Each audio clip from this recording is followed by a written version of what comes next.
At the Olympics, rules may be rules for everyone, but when it comes to China, let's just say it seems to be playing by different rules. At the Olympics, what the Chinese Communist Party government says goes, period. Let me explain this for you. Early this week, a dramatic incident took place during the men's doubles badminton final. It was not in the badminton court, it was on the bleachers. A fan had her banner ripped from her hands and torn up. What was her crime? She was holding a banner reading, I'm quoting, "Let's go Taiwan." Just have a look at what happened.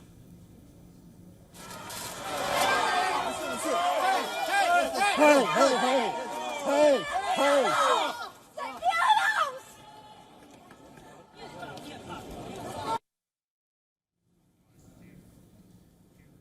Did you see that? The fan holding the banner was first blocked by a man, who then goes on to snatch it from her hands. All this happened in the presence of the Olympic security personnel. Now, of course, the International Olympic Committee has some stringent rules for spectators. No national flags, no political messages. But this particular fan was not holding up a flag or any banner with political messaging. So then why was it ripped away from her hands by a man in the presence of the French authorities? Don't fans have the right to hold up banners to show support? If these questions came to your mind, they are completely valid. Fans, of course, have the right to show support to their team. But this is the Olympics, and the International Olympic Committee is known for its questionable decisions. You see, for decades, Olympians from Taiwan, known as the Republic of China, have had to compete under the team name Chinese Taipei.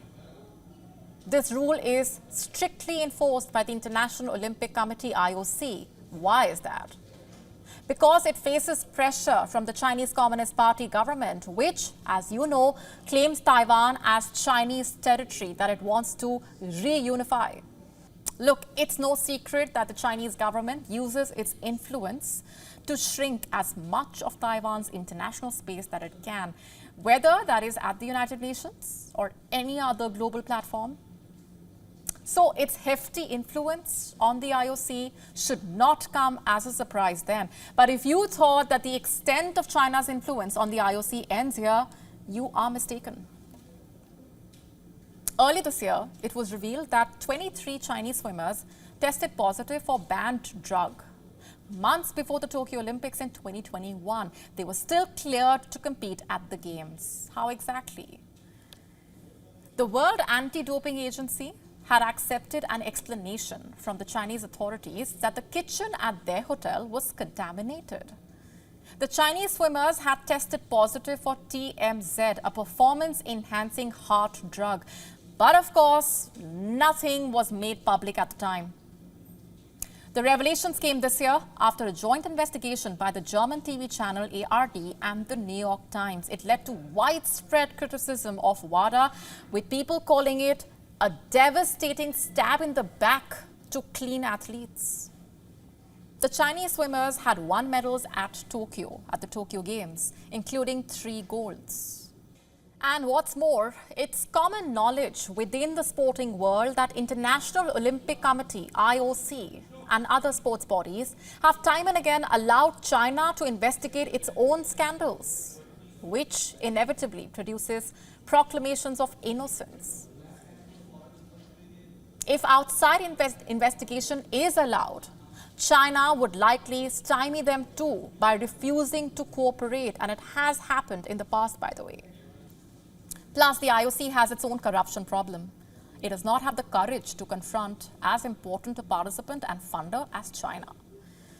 Which then brings us back to today. The ripping apart of the banner reading "Go Taiwan" has angered the country. Naturally, Taiwan's foreign ministry described the incident that took place on Monday as violent and against Olympic values of friendship and respect. It called on the French authorities to investigate.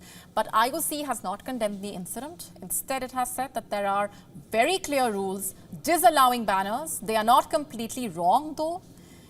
You see, the name Chinese Taipei dates back to Taiwan's former authoritarian rulers who competed with Beijing to officially represent China on the international stage. In fact, in 1976, they rejected an offer from the IOC to compete as Team Taiwan instead of Republic of China. And fast forward to today, under apparent pressure from the current CCP regime, the IOC refuses to let Taiwan compete under its national name. Of course, the West views the IOC stance as uniquely irrational. US politicians have pointed out that territories like the British territory of Bermuda or the US territory of Puerto Rico are all allowed to compete under their own name. Then why not allow Taiwan to compete at the Olympics as Taiwan?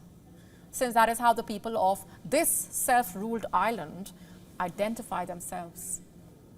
Naturally, the incident sparked massive outrage from the Taiwanese people, but they are channeling their anger in their own unique way. One sign at the badminton finals cheered on the land of bubble tea. Another spelled out Taiwan with pictures of food.